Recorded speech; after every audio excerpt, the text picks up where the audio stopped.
that Engage2win is not about winning debates or talking points or elections. It's actually about winning people to the common ground they instinctively share. They just didn't know it until you brought them there. But in order to bring them to that common ground, you have to earn their trust in order for them to join you on this persuasive journey. And so that's what we're going to be talking about today. I am thrilled to be able to work with a younger cadre of people, not only our younger folks. And I have a kid who's a junior in high school, and I often tell him, and you maybe have heard this yourselves, that your mind is like a parachute and only works when it's open. And that's really what my 6 Powers of Persuasion are about. Hopefully, Willie was able to distribute those to you, but we're gonna, and you should have a copy, the hard copy of them in your hand, or at least somewhere digitally that you could refer to at some point. And it's your sort of cheat sheet to leave this workshop and go on and remembering the sort of tenets that I'm going to be teaching you. But I love that Dr. Harden was talking about this idea of touching others so that you could bring them to commonality, that so you could arrive at it's really an invitation to people. I wrote this down, an invitation to people for better. And I often say, imagine that persuasion, one of the rhetorical devices I have in the 6th power of persuasion, which is using rhetorical devices to bring people away from unfriendly ground to friendly ground, because your 80% friend isn't your 20% foe. One way to do that is ask people to imagine a better circumstance, because then you're inviting them to go from where they are to where you want them to be. And when you invite someone and you show that sort of interest in them, it induces them to want to follow. So I love that I get to follow Dr. Harden and his description of what tonight is about. It's about imagining a better place that you can take people to. So I want to start before I leave this introductory slide. I just want to introduce what another reason why I think it's exciting to work with younger folks. It's that you guys are on the precipice of your lives. I saw in some of the boxes there, some of you actually are already well advanced in your lives. I saw a kid, and maybe you're all different ages, but the one thing I want to impress on younger folks is that we are all born with, I don't care what your religion is, I happen to be Jewish, but we're all born with God-given souls and voices. And it's really our job description as human beings to move through the world with grace and dignity and purpose and meaning and kindness. And in so doing, we are God's partners in making the world a better place. And one of the best ways to do that, one of the best ways to realize meaning and purpose, is to use our God-given voices well. And unfortunately, we're not at this moment. And too many of us are not using our voices well, and we live in this hyper-partisan era. So in order to sort of frame this presentation, I want to start out with a joke. One of the things I teach in my 1st power of persuasion is to try to use humor to lighten things up. You want to be more likable. In order to get people to trust you, they have to like you. So I'm going to start with a joke, because usually humor, as Dr. Harden showed in his introduction, is a good way to get people to listen and like you. So here's the joke that I think really illuminates our divided times. So this older gentleman is worried that his wife is losing her hearing, and he decides to test it. So one night while she's cooking at the stove, he stands far back in the kitchen and he says, "Honey, what's for dinner tonight?" And there's no answer. And he proceeds to get closer and closer, each time asking her the same question, "Honey, what's for dinner tonight?" Until finally he's right up behind her. And he says, "Honey, what's for dinner tonight?" And she turns around with a little contempt and says, "For the 6th time, meatloaf." So I'm not getting anything back from you. I hope that was funny. It's always hard to do these Zoom meetings. But hopefully, It was great. It was great. okay, good. So hopefully, you found that it was humorous, but hopefully it also makes the point that sometimes we think that others are the deaf ones when we're the ones with the hearing problem.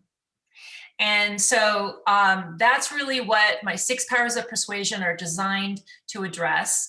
As I mentioned, we are increasingly living in these cultural echo chambers, and they're fed by social media and the curated tribalism that comes from social media, where you can unfriend those with whom you disagree and follow those that confirm your bias.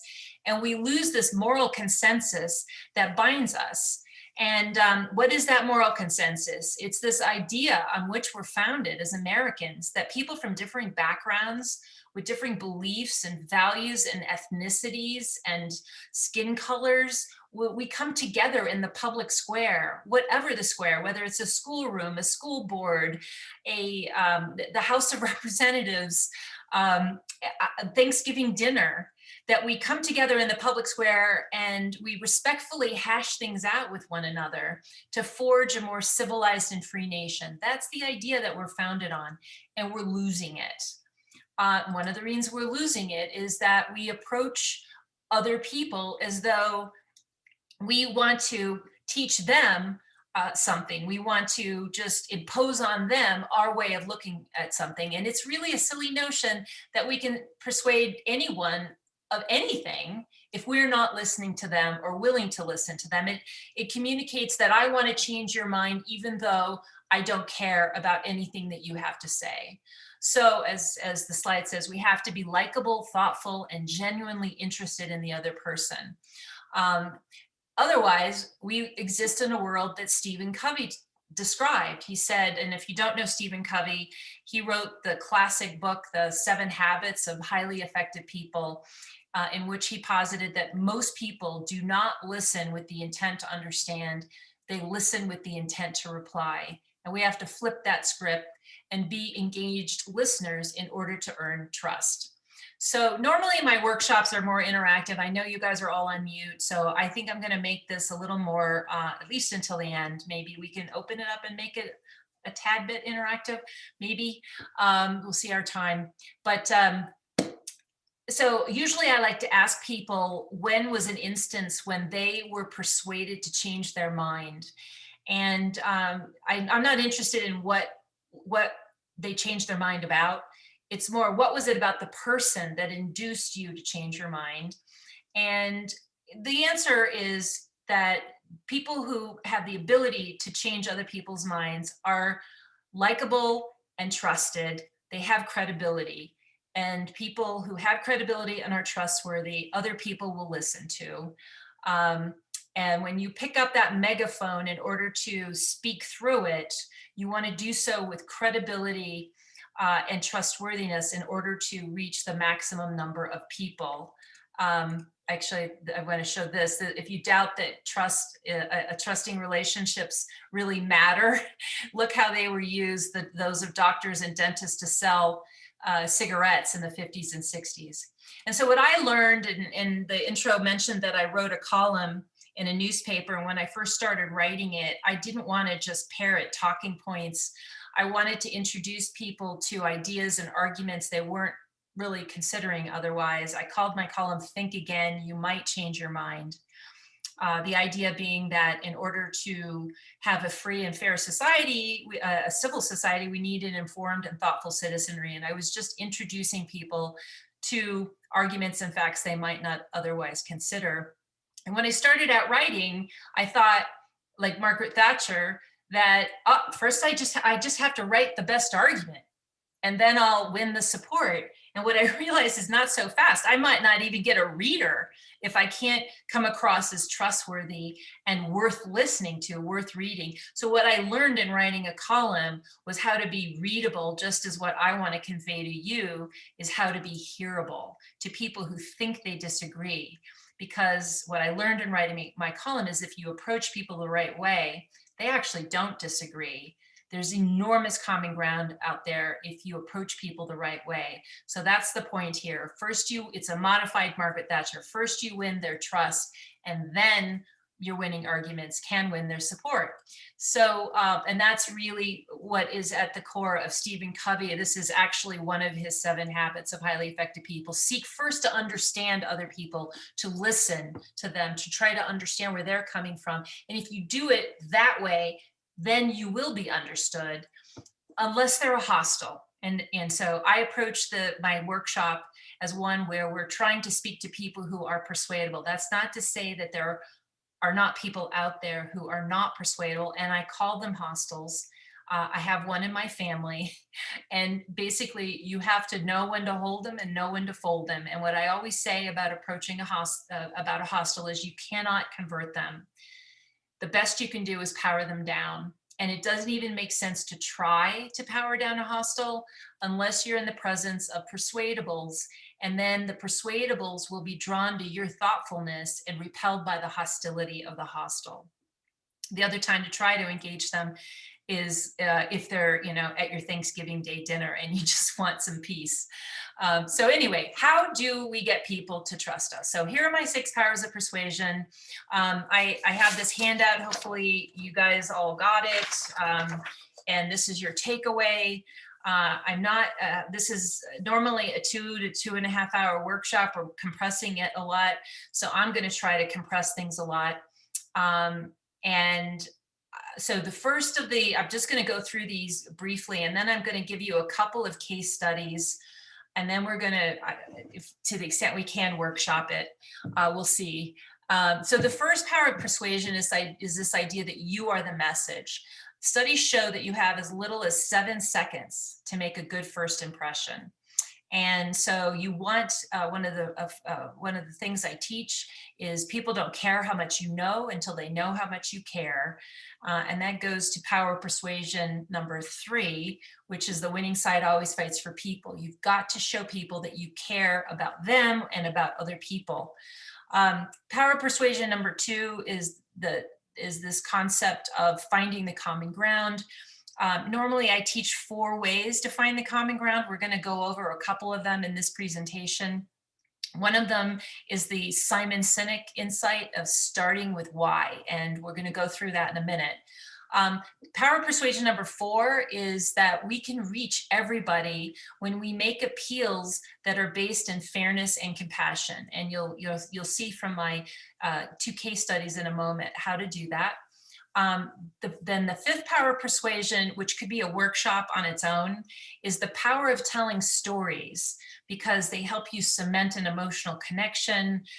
They're irrefutable, they're your stories, and they're always memorable. And then the last one is what I already mentioned, this idea of pivoting to better ground, that your 80% friend isn't your 20% foe. And there's several rhetorical devices that I teach on how to move from unfriendly ground to friendly ground, where you can reside ultimately on common ground. And one of them I mentioned already, that Floyd used, asking people to imagine so that they go from where they are to where you want them to be. So here is, I've got two case studies. One is a policy issue having to do with increasing the minimum wage. It's in the news. The other case study I have is a personal story about something that happened to my son, who's now a junior, but it was the end of his 9th grade year, and it was a rather difficult situation. And I want to just use both of these case studies, one a policy and one a personal story, I think will help cement how to use these 6 powers of persuasion. Since we're not in interactive mode, I think I'm just going to go ahead and demonstrate what I think is not a good use of the 6 powers of persuasion in this debate that took place, where the question was asked, do you support an increase in the minimum wage? Now, the gentleman who supported increasing the minimum wage made a fairness appeal, fought for people, everyone deserves a living wage.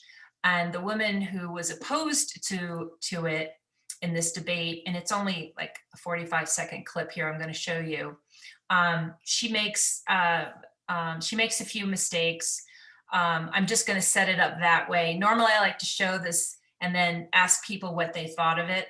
but we're not in interactive mode. So I'm just going to show it, and then I'm just going to tell you where I think the mistakes were made, and then I'm going to demonstrate how to do it by putting the 6 powers of persuasion together.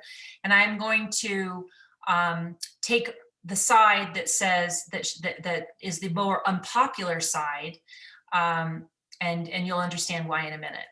Okay, here goes. Does either candidate support a minimum wage increase? Mr. Ossoff, starts with you.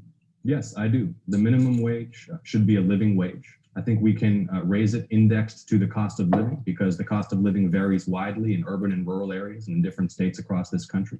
I think that increase needs to be implemented at a pace that allows business owners to adapt their business plans so they're not shocked. Their business plans are not shocked by a sudden increase in labor costs. But look, if someone's working a 40-hour work week, they deserve the kind of standard of living that Americans expect. That's part of the American dream, and there are too many folks who are having trouble making ends meet. This is an example of the fundamental difference between a liberal and a conservative. I do not support a livable wage. What I support is making sure that we have an economy that is robust, with low taxes and less regulation, so that those small businesses that would be dramatically hurt if you impose higher minimum wages on them are able to do what they do best: grow jobs and create good paying jobs for people in the 6th district. Normally I like to tease out of the audience what was wrong with her answer, but I'm just going to tell you, and then I'm going to demonstrate how to answer it from her perspective, which may surprise you, that from her perspective, there is actually a compassionate and fair argument. So, and I'm going to take the harder argument just to show you how it's done. So what she does is, instead of finding the common ground right at the beginning, she's divisive. She says, this is the difference between a liberal and a conservative, as if she doesn't want to appeal to people who identify as liberal. They would if they really understood what the consequences are to the people who are the most vulnerable. So then she goes on to make arguments. She says, I don't support a livable wage, which is really ludicrous, because saying you support a livable wage isn't the same thing as saying you support an increase in the minimum wage, which does have pretty devastating consequences on vulnerable people who couldn't otherwise get a job. So, and then after she says those two things, why even listen to her? She's just obnoxious. So just to demonstrate how to answer that, using the 6 powers of persuasion, again, finding the common ground, fighting for people, especially the most vulnerable, framing the issue in terms of fairness and compassion, telling a little story, and then using, in this case, I'm going to use 2 rhetorical devices to pivot from unfriendly ground to friendly ground. The devices will be, number 1, to say, I worry. When you say I worry, you are able to demonstrate that you care, and then you can pivot to your persuasive message that is targeting the most vulnerable people. And the other rhetorical device I'm going to use is to, instead of making declarative statements where I'm telling people what to think, instead, I'm just going to put them into what are called rhetorical questions. And then people, when they hear my question, number 1, they're flattered. People like to be asked their opinion. And number 2, they own the answer. So here goes.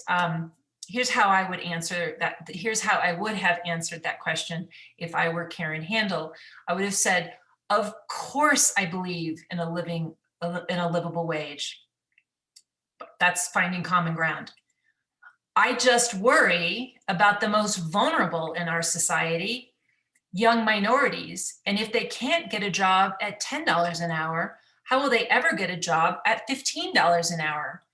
And if they can't get their hand on that lowest rung of the opportunity ladder, how will they ever climb it to a living wage? And that's not fair.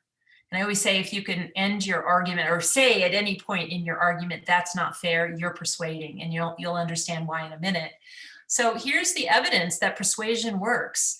This is a Business Insider poll that was done the summer before last. It was actually repeated recently, and the results are the same. I just couldn't get the graph. But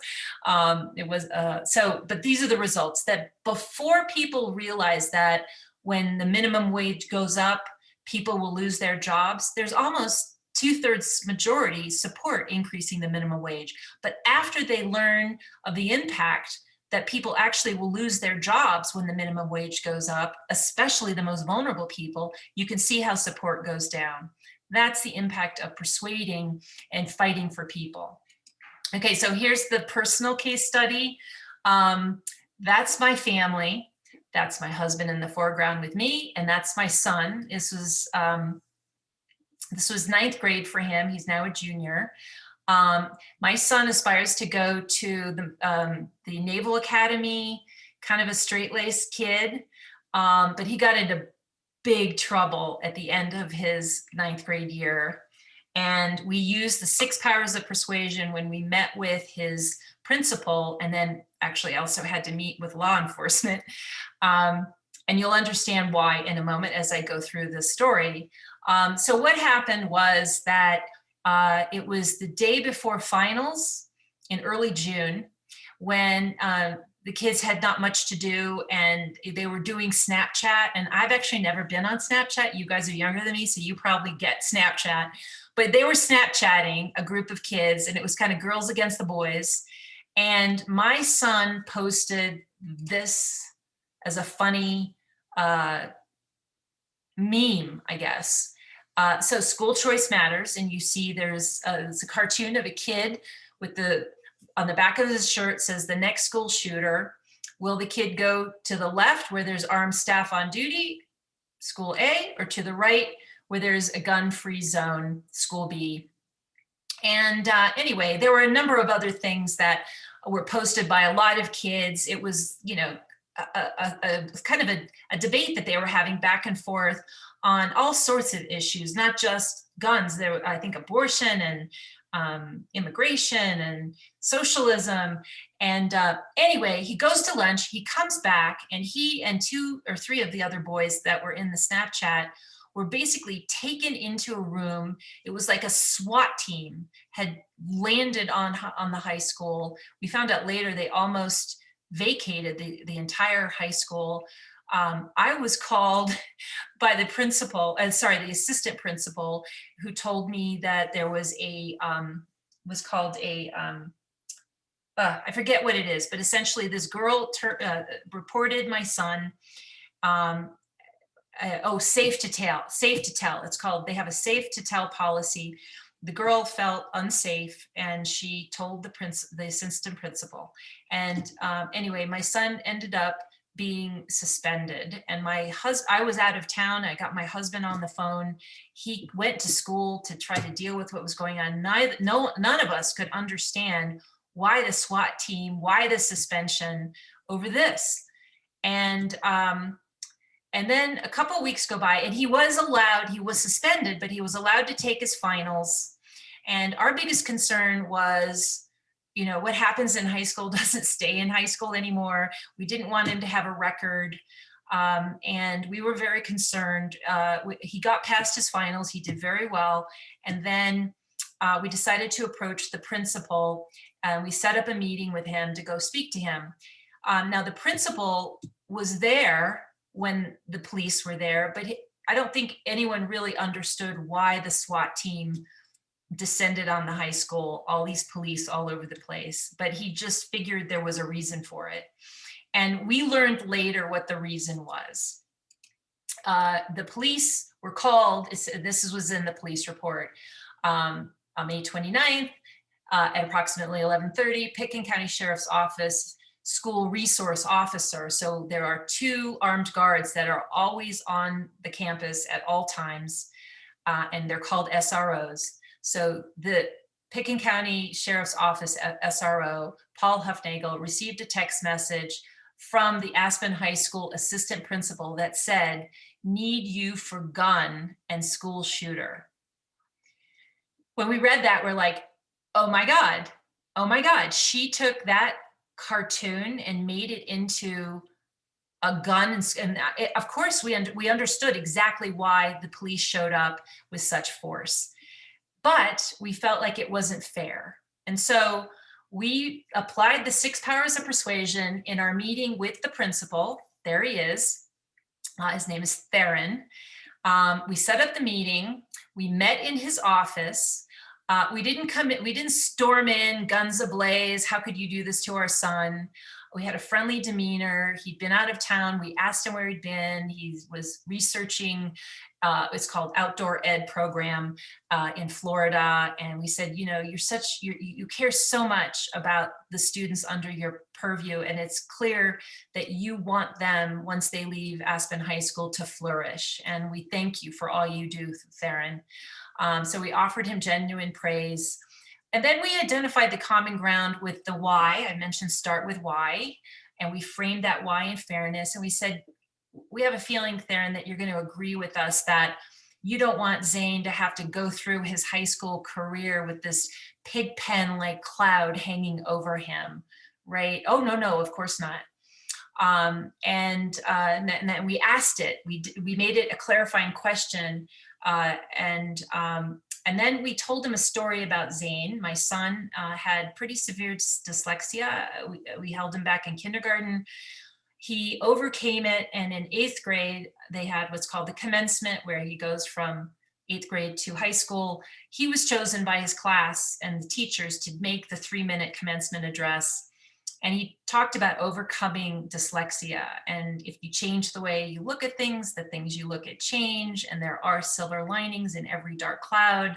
And his was overcoming dyslexia. He learned resilience and perseverance. And so we wanted him to watch this little 3-minute speech, and I played it for him. So he had a little story about Zane and the context of what was going on. And we didn't want to fight against the punishment. We wanted to fight for Zane. And we asked him, would you be willing to look at what happened that day?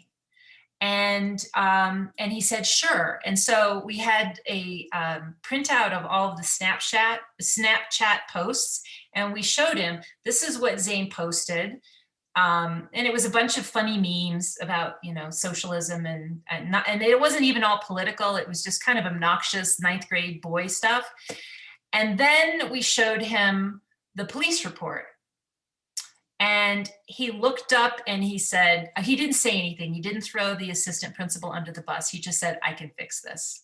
So I hope you perceived in my telling the story how those 6 powers of persuasion were all used. And now I want to go through them. So the 6 powers of persuasion, I've gone through them, but now we're going to go through them one by one. And to the extent that's possible, whether it's coming through the chat room or maybe unmuting yourselves to just share how to answer some of these questions when I get to the practice slide, that would be great. So before I go to the first power of persuasion, what's really important is that we check ourselves to make sure that we're truly open to trying to consider other people's concerns, and that we're not going to try to use our own talking points that speak just to the choir. You know, in that slide where we have the, you know, two camps of people, each in their own echo chambers, the goal really is to reach beyond your silo into the other silo, to meet people where they are. And to do that, we really have to be prepared to listen with the intent to understand. So that's the beginning. Now, first power of persuasion is the power that you are the message. And that's this idea, a lot of people don't know this, but in-person communication is actually 50 to 90% nonverbal. That means that before you even open your mouth, you can make people inclined to like you or dislike you. And I thought that Dr. Harden was great. He was smiling constantly, you know, and you'll see in a moment why that's important. So you want to keep in mind, what are you projecting with your body language, with your facial features, and also once you start talking, with the tone and pace of your speaking voice. I encourage you to use what I call I hear you body language. So smiling, believe it or not, people, you can induce people to smile back at you, which is one of the first steps to get them to like you, by smiling at them first. I had to spend a month in New York City once for some treatment. That I had cancer, and I had to go to Memorial Sloan Kettering for my treatment. And so I was in New York for a whole month, and I tested this on the streets of New York, that walking down the sidewalks, smiling even at New Yorkers, they would smile back at me, and that's New York. So the other is maintaining eye contact, because people perceive that you're listening to them when you're looking at them. Head nods is very affirming. I can't see any right now, but because I'm looking at this presentation, but hopefully you're nodding, saying, yeah, I get that, because it's very affirming to the person talking that not only are you listening, but you're agreeing.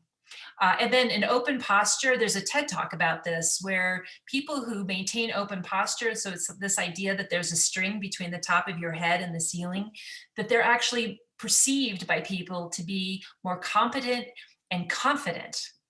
And then the last point here is this idea of connecting gestures appropriately.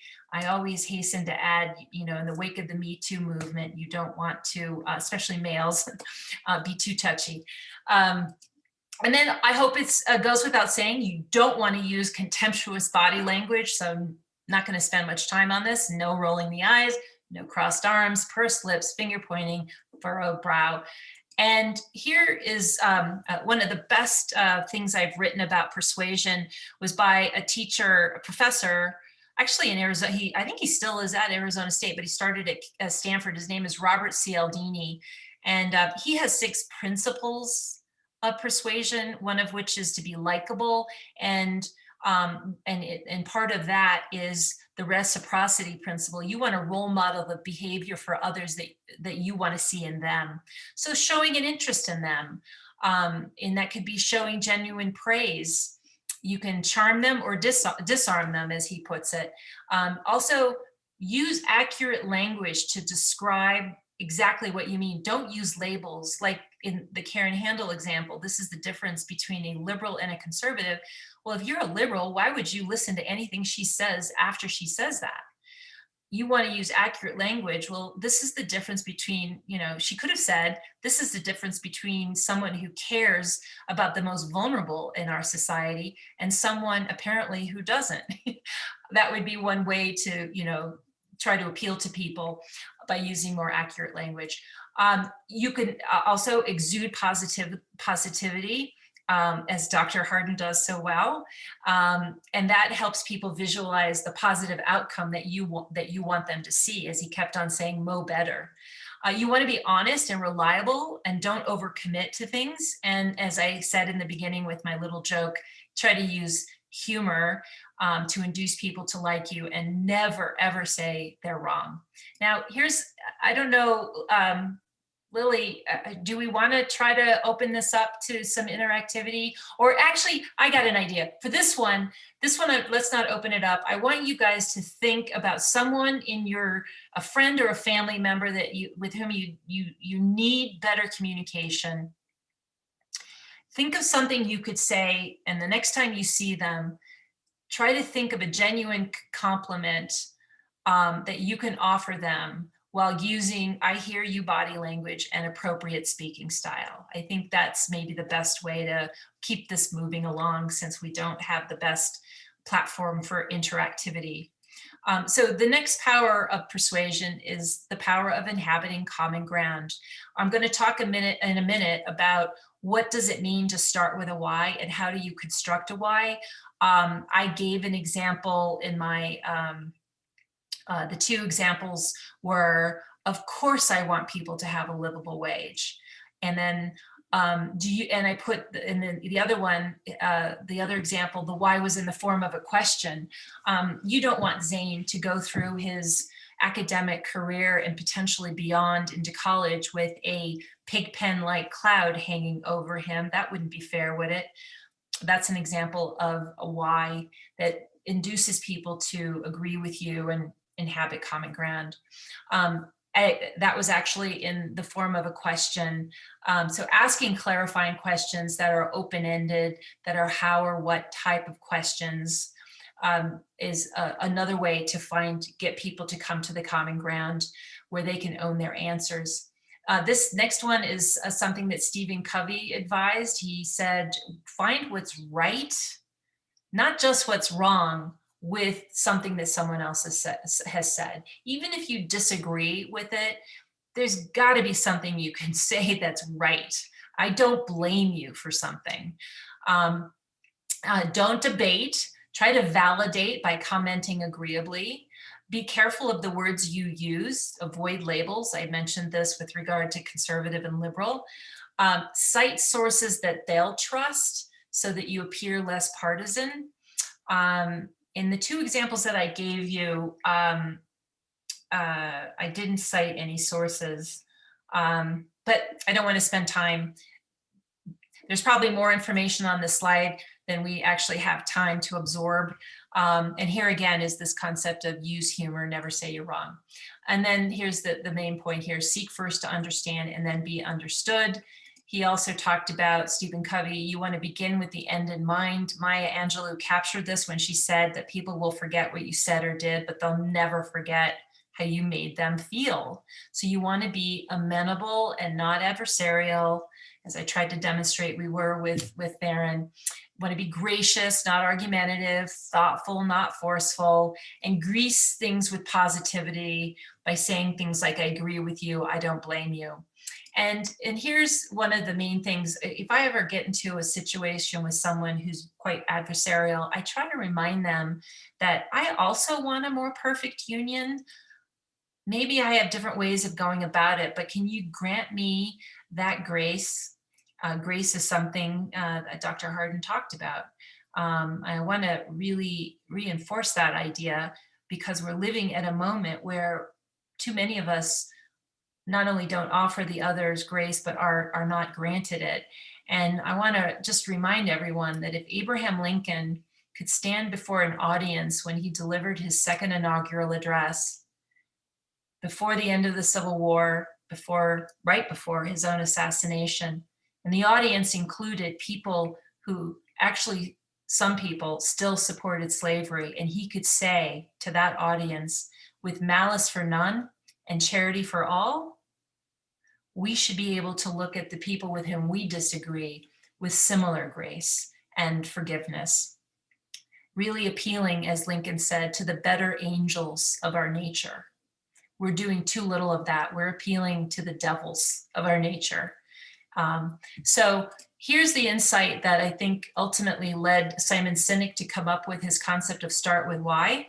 And that's the next slide. I don't want to go too fast here. Let me focus on this. Blaise Pascal was a French philosopher of the 17th century, of the Enlightenment. And he said, people are generally better persuaded by the reasons which they have themselves discovered, they're already in their head, than by those which have come into their mind from others. I think should be the translation from French. And I think this was the insight that Simon Sinek had when basically he if you don't know Simon Sinek, he gave one of the most popular TED Talks ever. I think it's been viewed like over 30 million times. And it's called Start With Why. Then he wrote the book, Start With Why.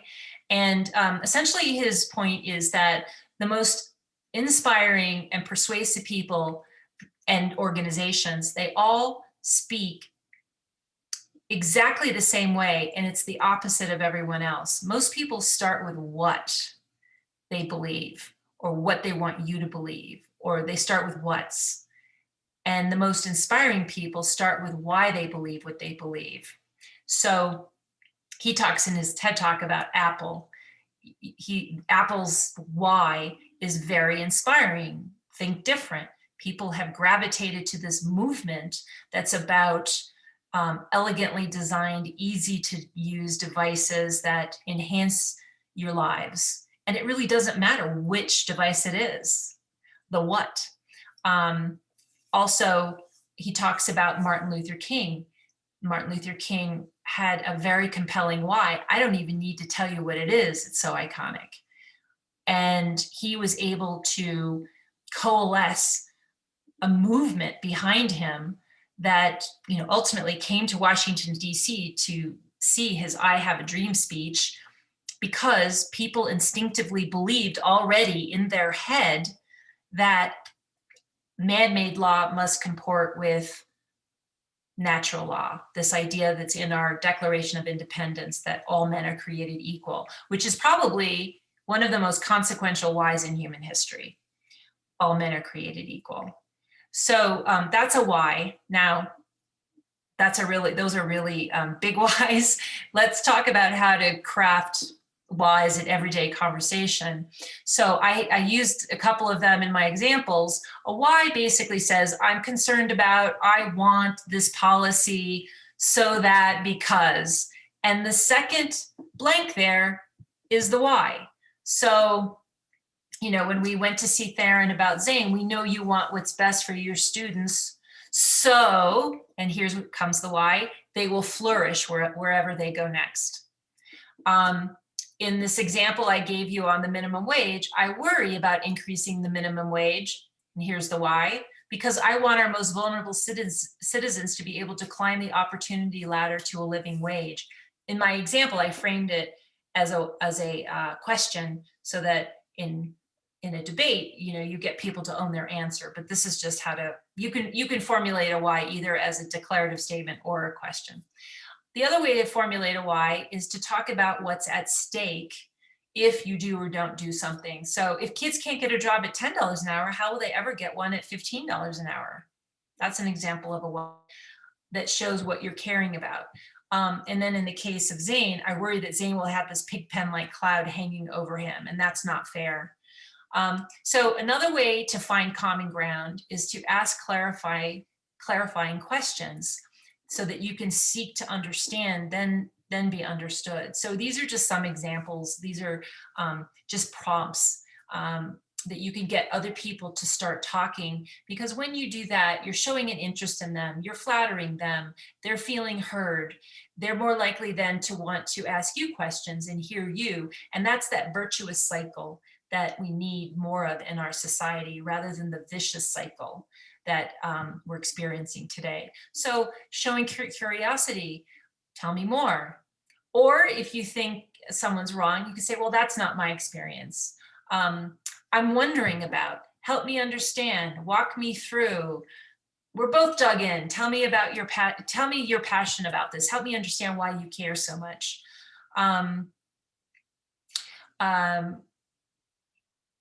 This is a lot of detail. I feel like we're going into a little too much detail. So here is an opportunity to practice. If it's possible, Lily, can we open up the mics and see if some folks want to offer up some ideas about how to find common ground? If someone says, and these are very vexing issues for us right now, and I'm not trying to find the right answer here. I just want to see if we can use the concept of finding common ground to take these vexing issues and see if you can demonstrate how to find common ground. Is this, let's see if there are other offers, and then I don't want to just. I'll give you one, Melanie. I think that you're looking for an example. Is that correct? Yeah. Okay, well, of course it says we must lock down the country to save lives. One of the things that's occurring in our country today is, of course, COVID-19. I don't know the statistics exactly, but depending on who you're talking to, I have a grandma, you have a grandma. This virus affects older individuals in a way that it doesn't really affect anybody else. If I care about my grandma, you should care about yours. So we must lock down the country to make sure that there are individuals who are vulnerable to the virus could be saved. I love that. So you can agree, I'm concerned about those lives vulnerable to COVID. Shouldn't we also be concerned about those lives vulnerable to COVID lockdowns? Question mark. You see what I'm doing there? I'm asking a question I'm putting a why out there in the form of a question, just to get people to see the other side of an issue. I forgot to mention this. And by the way, I wrote a column recently. It's in my newsletter, and it's on my website, Engage2win.org. And it's called Want Unity, Tame the Pandemic, and I Don't Mean COVID. And one of the things I posit, and that's where I got the joke I told you at the beginning. One of the things I posit in this column is that we are in jeopardy now in our society of just allowing one approved narrative. And that's really the opposite of this American idea that I spoke about at the beginning, which is that we hammer things out in the public square, and thereby by listening to one another and understanding one another, and then forging a freer and fairer civil society. And I love the quote of F. Scott Fitzgerald, who said that the test of a first-rate mind is being able to hold two competing or opposed ideas in mind at the same time and still retain the ability to function. And right now we can, it's only tolerable to say we must lock down the country to save lives. But what about those lives vulnerable to COVID lockdowns? Shouldn't we also consider those? We're going to talk in the next power, which is coming in the next slide. We're going to come back to this exact same slide and talk about who are the vulnerable that we're fighting for. So let's look at social justice depends on defunding the police now. If you have a concern about that, what could you say in response to that? Is there another way to look at this issue that could help people find a common ground? Zach, go ahead. I live in a very historically dangerous neighborhood. I certainly don't want less police protection. However, I'm concerned for my family's safety. So how can you validate the concern in that, though, before you make your point?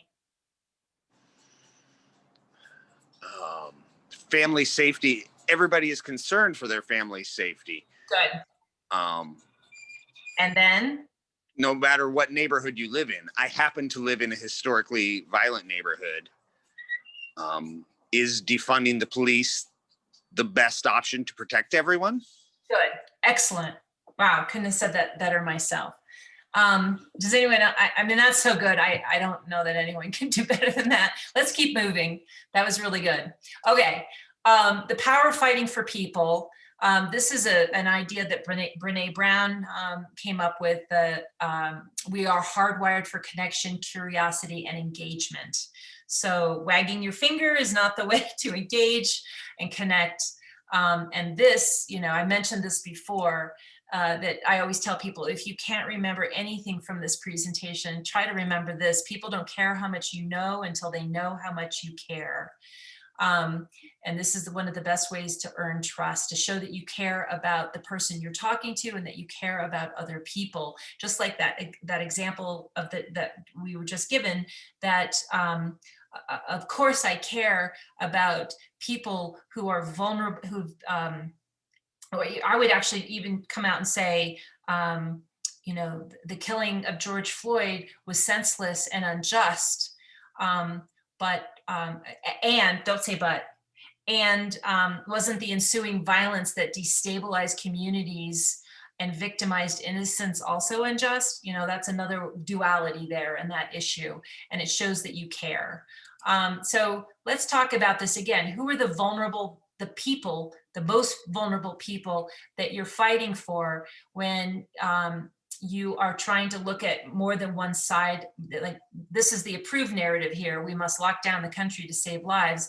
We talked about the other narrative that there are lives that are vulnerable to COVID lockdowns. Well, who are they? Who are you fighting for? It's always helpful when you can identify them. So who are the people who are vulnerable to COVID lockdowns? We had a little bit of that in the prior example. Can I say something? Yes. Sorry, I've had my hand up, but I don't know if anyone can see it. I can't see you. It's going to depend on the call on you. Sorry. It's completely fine. I feel like a great way to respond to this one would be like, yes, lives are very important. We don't want someone to lose a member of their family or their friends. But in completely locking down our country, we think about the people who suffer with mental illnesses, who are all alone. If they feel that further isolation and then they drive themselves to do a permanent action, we have to also keep them in mind when we consider these excellent answers. Excellent. Is there anyone else with a hand up? If not, the one that, because I have a kid in high school who's been on distance learning the whole year, I'm sensitive to what's happening in school, and I despair that there are kids whose families, unlike ours, there are kids who live in families where they don't have decent Wi-Fi, where they can't get online and really learn the way they need to, where their parents aren't overseeing their education the way they need to. These kids are experiencing academic and social setbacks that are going to be very hard for them to overcome. For some of them, their only decent meal is at school, and being denied the opportunity to be at school is really unfair. That's a way to fight for people and to show the other side of the issue of COVID. In that one example, the duality, there's more than one way to look at an issue. And that's the role, that's the American idea, that we have to come together and try to balance the interests of the disparate parties who are affected by an issue, and thereby come up with a more optimal solution for everybody. The last example was so good on this, on the social justice depends on defunding the police. The vulnerable people, it was said, are the people who live in the communities that are violent, who depend on the police to protect them, and it's not fair to deny them their protection. That was so good. All right, so here's, going away from policy and thinking about your relationships. Think of a person with whom you would like to have a more trusting relationship. And we're not going to talk about this in this context, but try to think of someone, and when you have the opportunity, think of what you could say or do to show them that you care about them.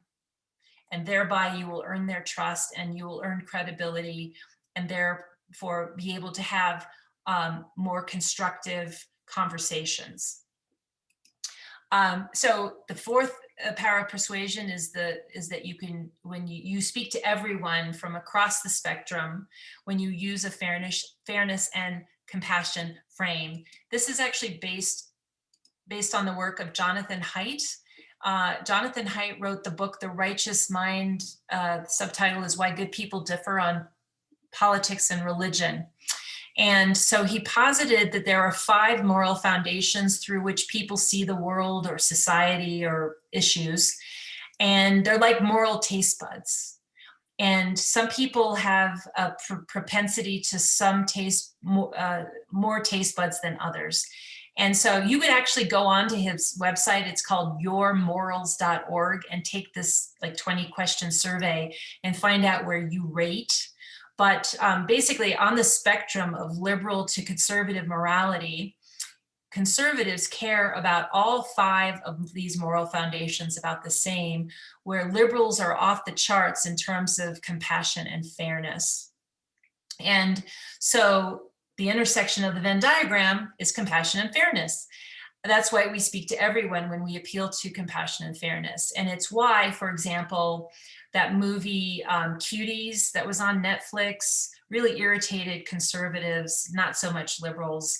It's why Kids Crossing the Border, and sanctuary cities really annoys conservatives, not so much liberals. It's why the kneeling at this national anthem annoys conservatives, not showing loyalty to the flag, but not so much liberals. But compassion and fairness are where there's the intersection. And fairness is this concept of you don't cheat or take what's not yours. You reward hard work, personal responsibility. It's a meritocratic sense of fairness. And then compassion is basically showing compassion for those who are vulnerable. So you see here that underneath the Venn diagram, there's money. And so often in our society, we make arguments about money, but money has no moral salience, except if the issue can be framed in terms of fairness and compassion. So the one example I like to use is, it's a policy issue that, well, we can't afford entitlements, unsustainable entitlements. We can't afford all the debt. We can't afford. Instead of making the money argument, we can frame it as a fairness argument by saying that it's unfair that young people paying into the system now won't get their benefits when they retire. That's a money argument framed as fairness. Then in the personal context, it's important to look at trust, which is an issue that you build up when you show that you have compassion and you care about fairness.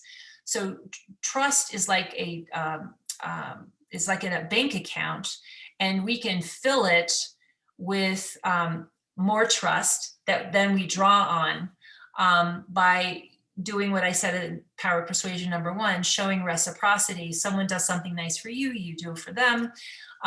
If you did something wrong, you should sincerely apologize. And a sincere apology is saying, I did something wrong. I commit to not doing it again. And here's what I'm going to do to fix things. You can also just demonstrate personal integrity. One way is by apologizing. Attend to the little things that people care about. Be clear about what you're saying. Keep your commitments. If my mom used to say, say what you mean and mean what you say by following through. And then this is the Stephen Covey concept of seek to understand. And if you do all those things, you will have a very large emotional bank account. So here's another example of something you can think about to take home or take to someone with whom you want a more trusting relationship. What could you do to fill that emotional bank account with them? And then now the fifth power of persuasion is the power of story. Like I said, this could be its own workshop, how to tell stories to support arguments that you want to make. They work because they're memorable and irrefutable. I love this quote: people think that stories are shaped by people. In fact, it's the other way around. So stories are great because they convey emotion. They make a connection, they help build your credibility, and they help people shift by having this aha moment. Usually by this point in my presentation, I've had a couple of other case studies and examples, and I haven't used them, so I can't refer to it. But when I told you my story about being on the sidewalks of New York, you probably will remember that, because that's how I was able to make a connection with you, by divulging that I had cancer and I was in New York for a month. And this is one of the things I learned. And stories are powerful because, and I know this is a really hard photo to look at, but it demonstrates what Stalin instinctively understood, that one death is a tragedy, 1 million is a statistic. And this is a picture of one boy, a 3-year-old child from a Syrian family that had an enormous impact. His family fled Syria in September of 2015. The Syrian civil war had been going on for years. Hundreds of thousands of people had died, some of them in gas attacks. But this one child washed up on a Turkish beach. The only member of his family to survive was his father. And it caused this momentary upwelling of support for migrants coming from Syria into Europe. And laws were changed as a result in Europe. I don't have to say much about this. Stories stimulate action. Okay, 6th power of persuasion, and then I'm gonna close. So this is this concept that your 80% friend isn't your 20% foe. So I've mentioned and demonstrated how to use the rhetorical device, I worry that. We've talked about asking questions. I've mentioned this device of saying, imagine. When you ask someone to imagine something, you're helping transport them from where they are to where you want them to be. Floyd talked about, imagine if we all talked in terms of Mo Better. And then you guys liked that, I saw in the chat room. It helped move you to where he wanted you to be. And I also add here, apologizing is always really helpful to get people to common ground. Okay, so here's why questions are really good, because they help people arrive at the point you're trying to get them to come to while feeling heard. And so here's just some examples I gave in my presentation tonight. It helps people own their answers. When you ask someone, if someone can't get a job at $10 an hour, how will they ever get one at 15? they're answering that question. You're not telling them that that can't happen. You're asking them whether it can happen. And when they answer the question, they own the answer. You brought them to where they were not likely to go unless you asked them, unless you framed it as a question. The second is that it helps explore unconsidered facts. In my example with the principal, would you be willing to look at the record of what happened that day? You know, if he said no, I mean, who's going to say no to that? Of course he said yes. And then it opened it up to the possibility of showing him evidence that if I just came out and showed him the evidence without asking him, it would have maybe put him on the defensive. And then the last one here, it helps people check their premise. Do you think a suspension is appropriate in Zane's case? That was the end result. And of course he said, no, it wasn't. And he reversed things. I forgot I had the slide in here. I already talked to you about how to form a sincere apology. And then, oh, this is my last slide. I got here sooner than I thought. Okay, so what I want to say here in closing is that, that you are the message. There's a famous story about the industrialist Alfred Nobel, who, when his brother died, his obituary was written instead of his brother's. And he read the way he was going to be remembered was for inventing dynamite. And not wanting to be remembered for inventing dynamite, he invented the Nobel Prize. So to this day, Alfred Nobel is remembered for things that advance society, whether it's the Peace Prize, the Science Prize, whatever the prize, he's recognized now for good things. And just like Alfred Nobel, we have the power to change our thinking, our relationships, and ultimately the world, making it a better place. And so I'd like to close with this story about, you guys are too young maybe to have ever heard of Randy Pouch. He gave a lecture at Carnegie Mellon. They're allowed to give, when professors leave Carnegie Mellon, they're allowed to give what's called their last lecture. And usually it's about their subject matter. But in the case of Randy Pouch, I think he was in his mid-40s at the time, was diagnosed with pancreatic cancer. So he decided to give his last lecture not about his subject matter. He called it How to Realize Your Dreams. It wasn't about his his area of study, I think was computer science. He titled his talk How to Realize Your Dreams. And because he was terminal, he walked out there and he looked so healthy, and he even did push-ups. This was a talk, and you can watch it on YouTube. And he also wrote a book that came out. He lived another 6 months. But the talk was filled with this hard-earned wisdom and encouragement and great humor. And when he got to the end, he said his title, How to Realize Your Dreams, was really a head fake. And that the talk wasn't really about how to realize your dreams. It's about how to lead your life. And if you lead your life the right way, the karma will take care of itself and the dreams will come to you. And that's really what I want to leave you with, that nothing is beyond your reach. If you lead your life the right way, use your voice the right way. And hopefully you've gleaned in this short session a few ways to use your voice in order to do just that. And so that's it. I'm closing with that. And I thank you all for your attention.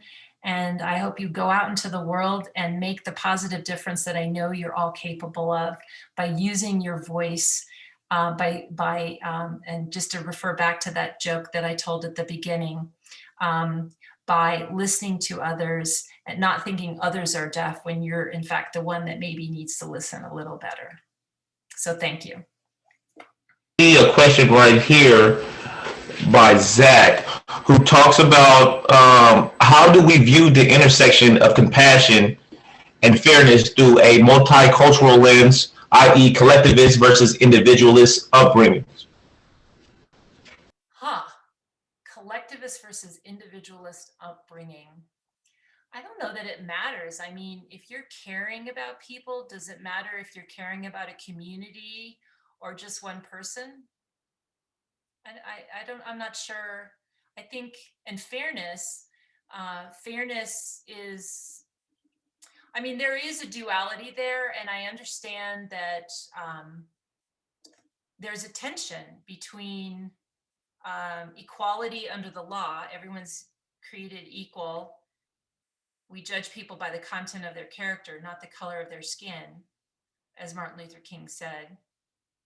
And the other side of that is, well, social justice means we have to give special support to certain people because of the color of their skin.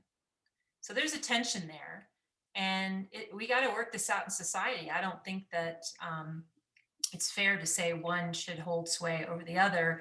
I think we need to come, hash it out in the public square and try to figure out the fairest and most appropriate way. And I don't know if that's answering the question, though. I don't know. I'm a psychology student, and it's come up in my last 200 level courses. Just the difference between putting the self first and really submitting to what's best for the society.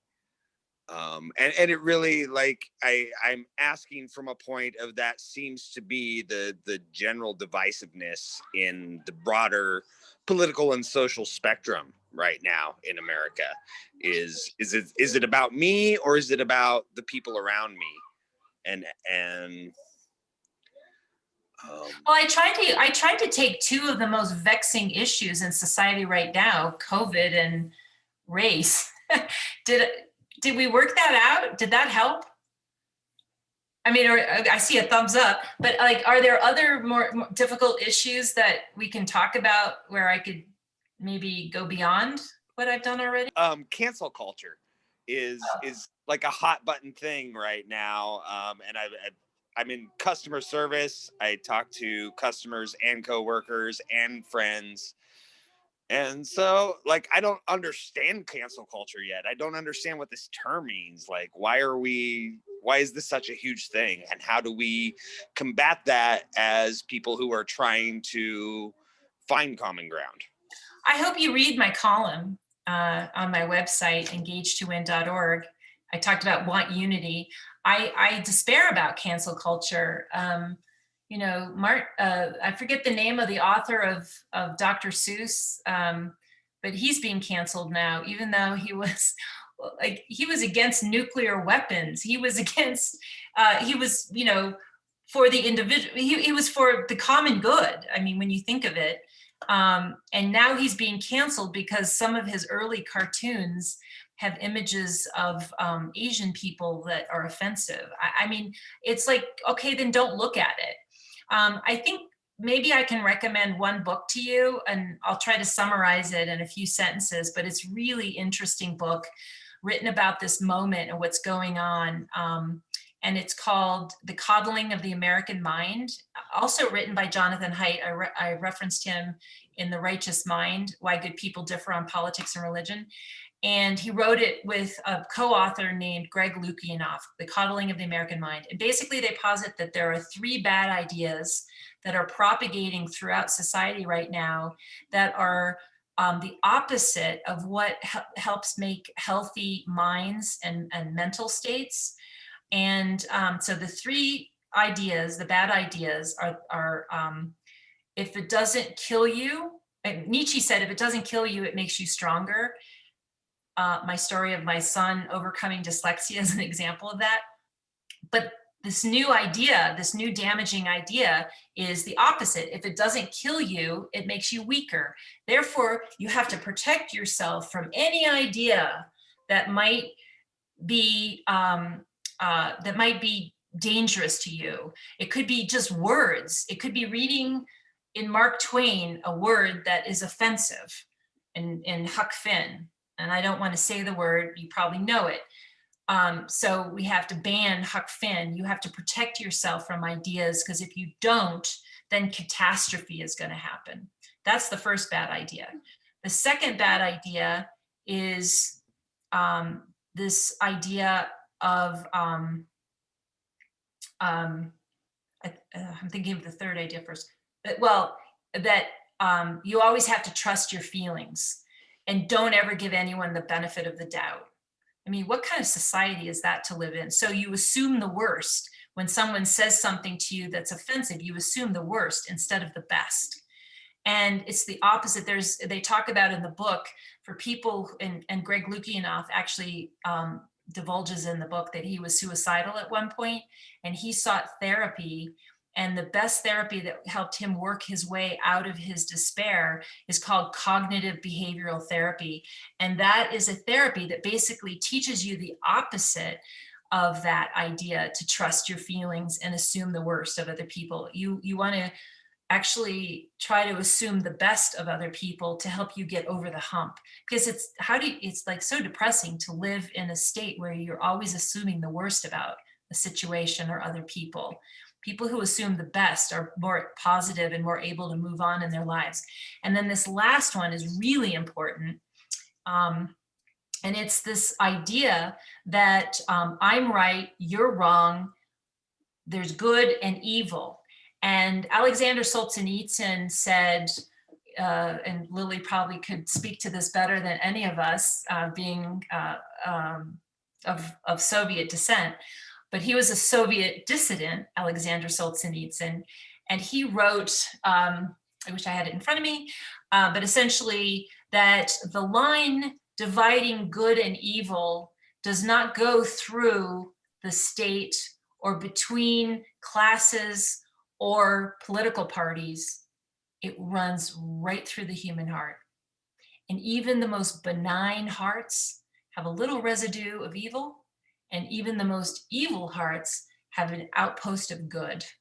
And it's our role in society and in the world, and I think religions teach this, to try to tip the scales toward the good. In fact, one of the most prominent scholars in Judaism, his name is Moses Maimonides. He was a rabbi of the Middle Ages, and he said that we should think of the next act that we perform in our lives as tipping the scales toward, as perfectly balanced, that right now the good and the bad is perfectly balanced. So our next act will tip the scales to the good.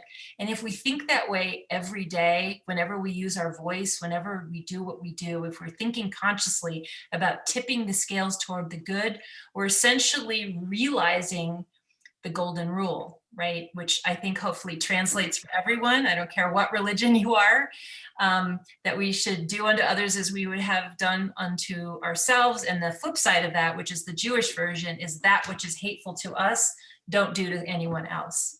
So sorry, that's a long answer to the question, but I really encourage you to, read, or you can watch the YouTube videos of Jonathan Haidt being interviewed about the coddling of the American mind, and really understand the cancel culture movement a little better.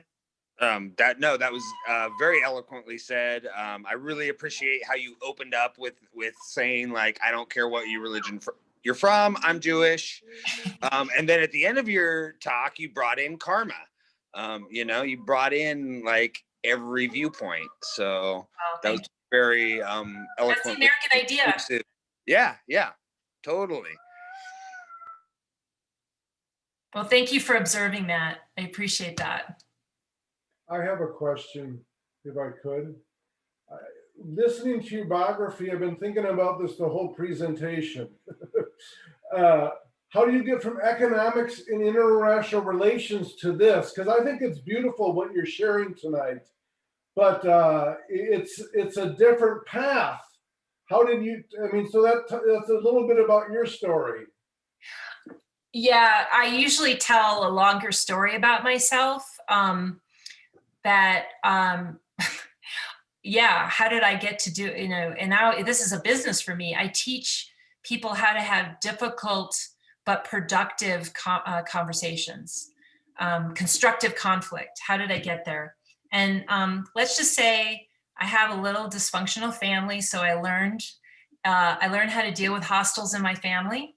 So I will just, that's a longer story.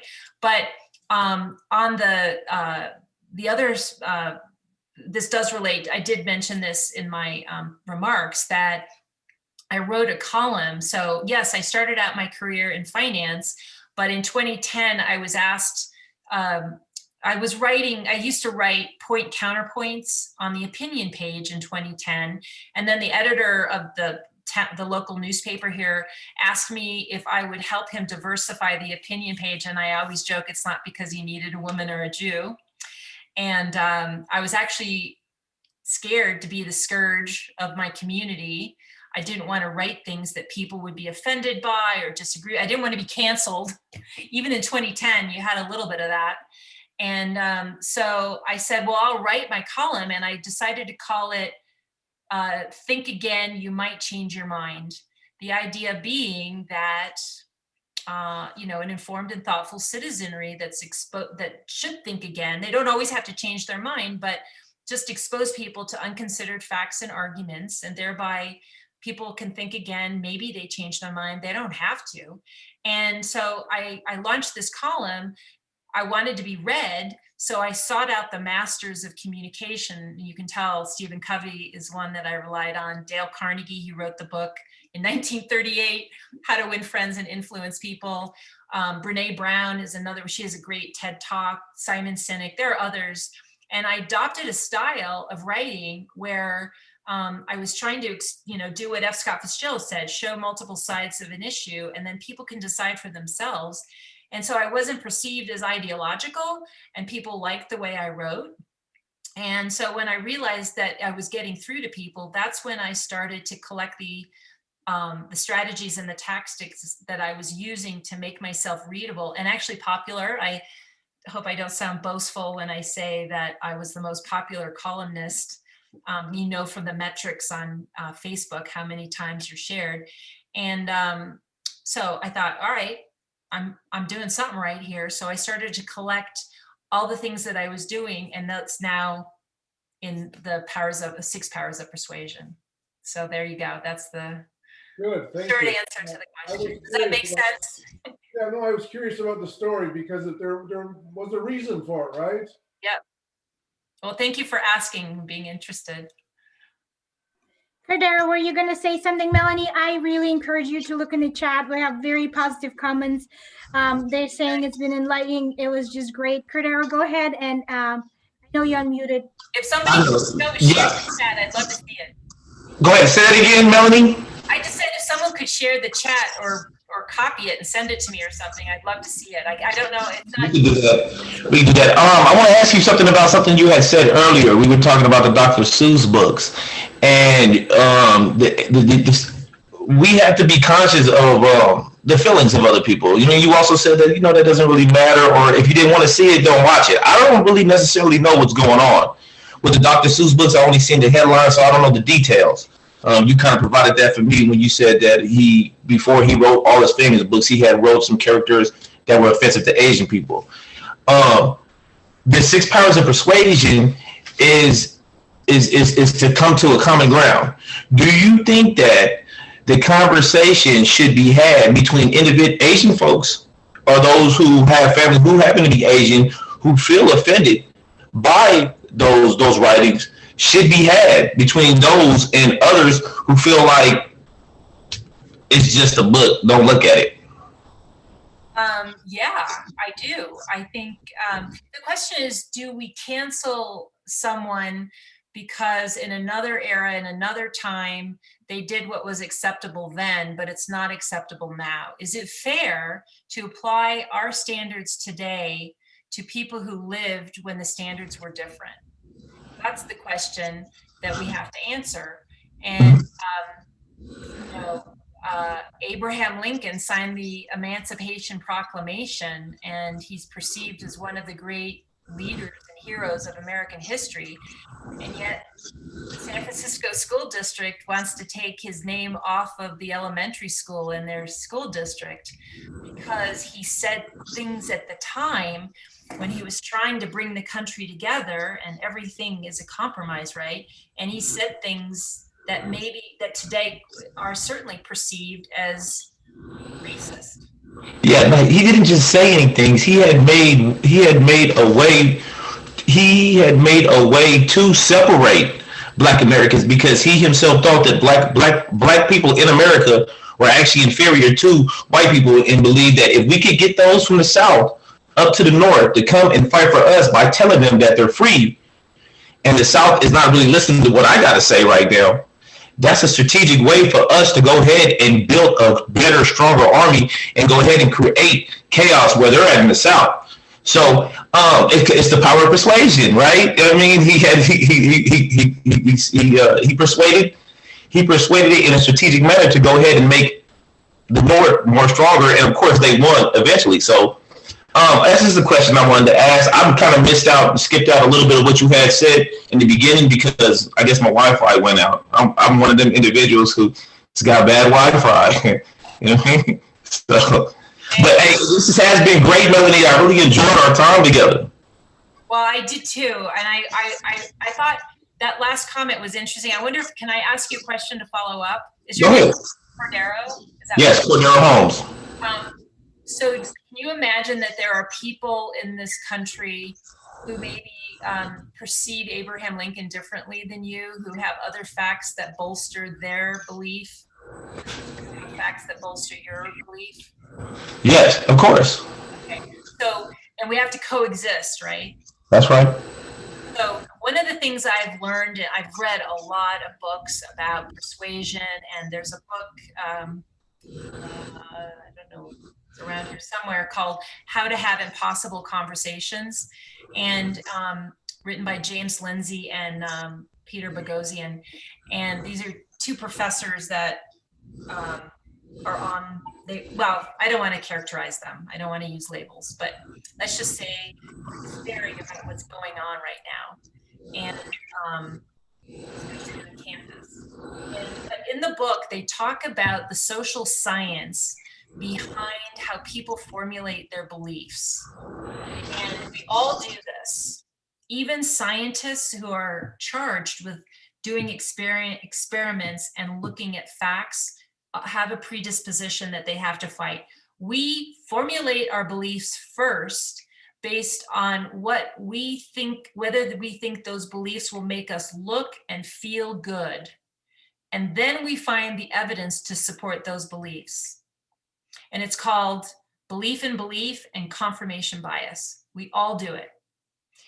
And the problem is, when you come out with a fact that may disagree with what someone else believes, that person is going to be induced by what's called the backfire effect to become entrenched in their belief.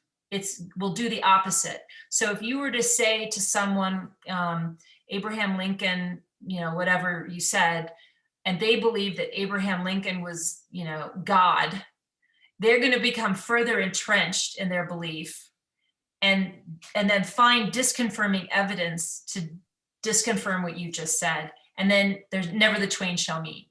So the question is, how do you get people to separate from a belief that they have because that belief makes them look good and feel good? The only way you can do that is by asking questions to get them to consider whether that belief actually hurts people or is bad. I get that totally. And as far as Abraham Lincoln, him using the power of persuasion could be considered the spirit that really drove the slaves in the South up to the North. That doesn't negate that he did or he felt the way that he felt, but I mean, I get it. This has to happen in order for this to happen. So I get it. And as far as like the cancel culture that Zach was talking about, I mean, it's what's happening now because people are not having that discourse that you're talking about. You know what I mean?